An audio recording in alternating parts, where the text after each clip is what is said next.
হচ্ছে এই final look. আর এটা হচ্ছে আমার শাশুড়ির হাতের স্পেশাল ভর্তা, আমার শাশুড়ির রেসিপি। আসসালামু আলাইকুম, কেমন আছেন সবাই? আশা করি আল্লাহর রহমতে ভালো আছেন। আলহামদুলিল্লাহ আমরাও ভালো আছি।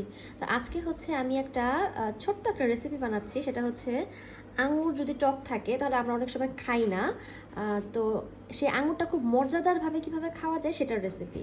তো এটার জন্য লাগবে হচ্ছে একটু কাঁচামরিচ কুচি, একটু ধনেপাতা কুচি,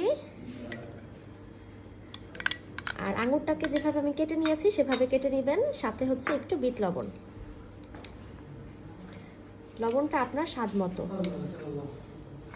তারপর মিক্সড করে খেয়ে ফেলবেন, দেখবেন যে অনেক ইয়াম্মি একটা রেসিপি হয়েছে। আর রেসিপিটা যদি আপনার ভালো না লাগে আমাকে অবশ্যই কমেন্ট বক্সে জানাবেন, কারণ এটা খুবই সুস্বাদু, খুবই সুস্বাদু। আল্লাহ হাফেজ, আজকে এই পর্যন্তই।